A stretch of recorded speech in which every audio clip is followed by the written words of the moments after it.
Bonjour à tous. Aujourd'hui, nous sommes à Bria, dans l'est de la République centrafricaine, dans le camp de déplacés de PK3, qui accueille plus de 23 000 personnes.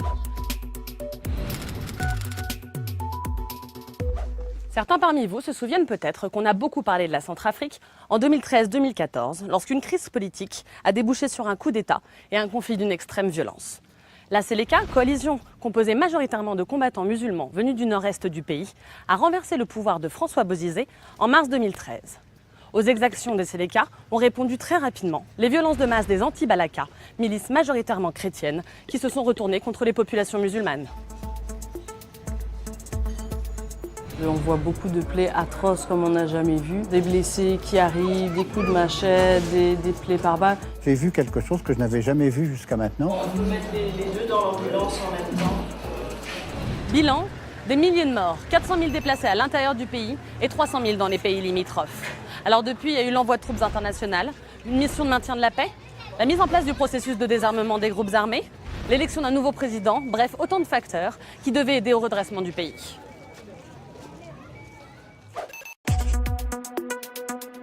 La violence a repris à Bria il y a de cela 6 mois. Bria, c'est un chaos total. Depuis presque un an, les violences sporadiques se sont transformées en un conflit qui s'intensifie et des exactions de masse envers les populations. Nous allons rencontrer Edouard Dropsy, correspondant d'RFI sur place, afin d'avoir son point de vue sur la situation actuelle et les perspectives dans le pays. Alors, Edouard, aujourd'hui, sur 80% du territoire, il y a la présence de groupes armés et des zones complètement hors de contrôle du gouvernement. Est-ce que tu peux nous en dire plus ? Ouais, alors effectivement, Charlotte, tu as complètement raison.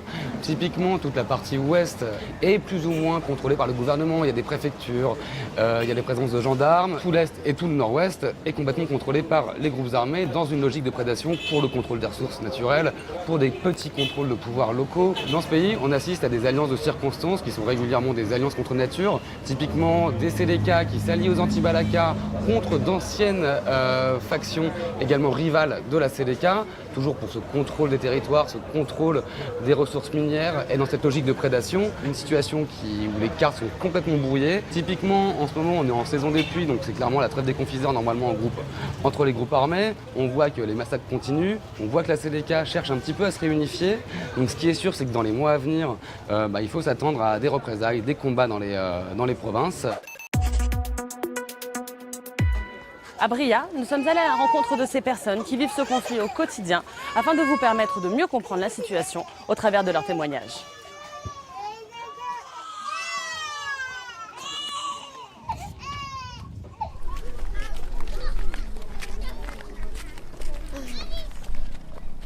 L'année soit la démarré maison. Il connaît un gars qui tonga soit Isaac un gars dans ton ou à l'amener soit et moi. Il penga qui ton soit il perd et tout. Et là, c'est les les conditions de vivre, c'est difficile. Il peut te goulaya parce que mon golangonda, mon moka, a fait mon femme. Bon, ça, si il quoi du tigezo, il bloqué activité d'après, bénier tisarmona d'après, à ça, si souffrance na mingi.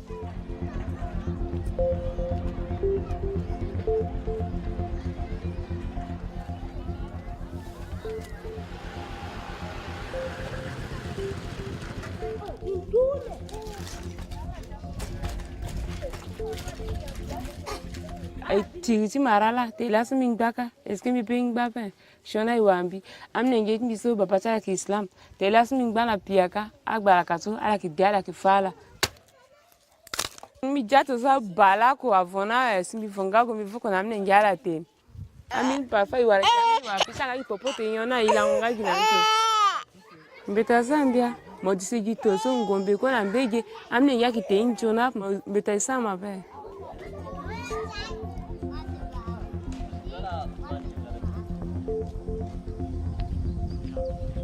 C'était lundi à 8h10. Ils sont venus nous attaquer et puis c'était des gens qui sont très nombreux, lourdement armés. On a connu cette situation pendant au moins 7 mois de novembre 2016 jusqu'à mai-avril 2017. Donc durant tous ces mois, les musulmans et les anti-Balaka sont ensemble et ils chassent uniquement la communauté Peul. Parce que nous sommes Peul. Il n'y a pas une autre raison.